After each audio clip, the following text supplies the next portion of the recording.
Hey, what's going on, True Blazer fans? It's Tori, and I'm here with a weekly recap. Now, if you don't know what I'm talking about, I posted something in the community tab talking about how I was leaning towards making a weekly recap instead of game-by-game recaps.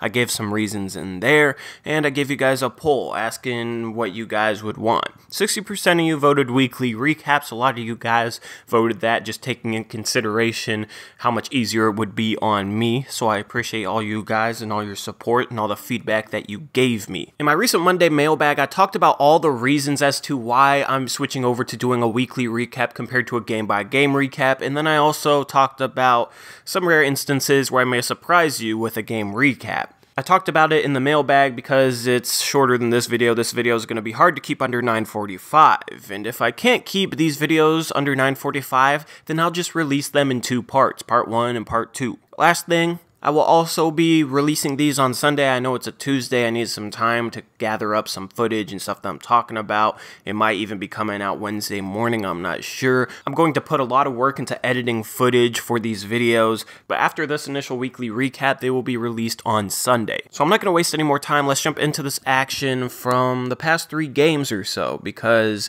we had OKC, which was a very frustrating game to lose, because I thought during that first half, our style of play was the best it's been all season. Lots of energy, lots of ball movement, players cutting, Nurk beasting up on Adams. That was exactly what I want to see out of the Blazers. Then we struggled during the third quarter, and honestly, all Oklahoma City had to do was ratchet up the defensive pressure a notch, start trapping the pick and roll, and we started struggling.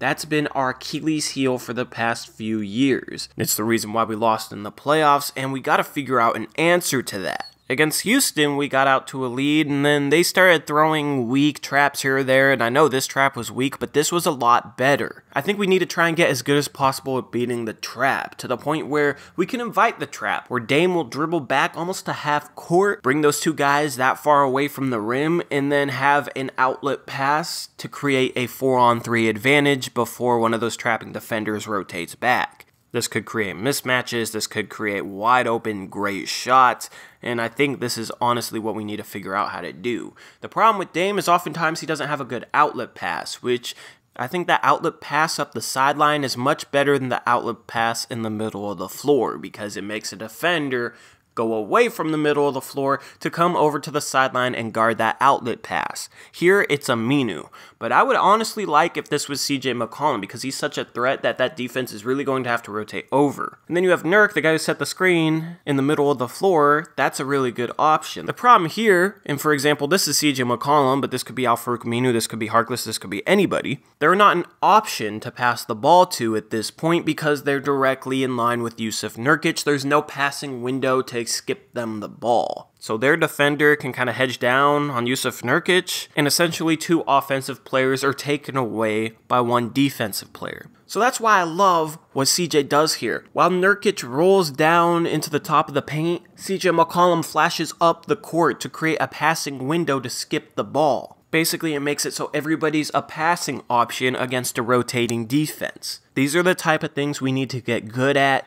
where we space the floor correctly, where we create passing windows against a rotating defense trying to recover from a trap, and essentially create a situation where we can take advantage of a trapping defense without Al-Farouq Aminu having to shoot 45% from 3. The next step is figuring out how to get wide open cuts for lay-ins out of this, because a trapping defense is beatable. We haven't shown it the past few years, but if you get the ball out of the trap, you essentially have, for a split second, a 4-on-3 advantage. So we got to learn how to take advantage of that, and that's what will help us win games during playoffs, because during playoffs, that's how every team guards us, and we struggle with it. So that is the #1 thing that I'm looking for out of the Portland Trail Blazers for the rest of the season. I want teams to trap us. I want us to get that practice. I want us to develop better habits against it. I think beating the trap is honestly just as important as any trade deadline upgrade we could make. So that set right there was promising in the Houston Rockets game. There was a couple other like it where we were moving the ball really well to beat the trap, or at least create a pressing advantage. That Houston game was a big win. It was really nice to get that on the second night of a back-to-back against a Houston team that's been playing out of their minds, against James Harden, who's playing like an MVP.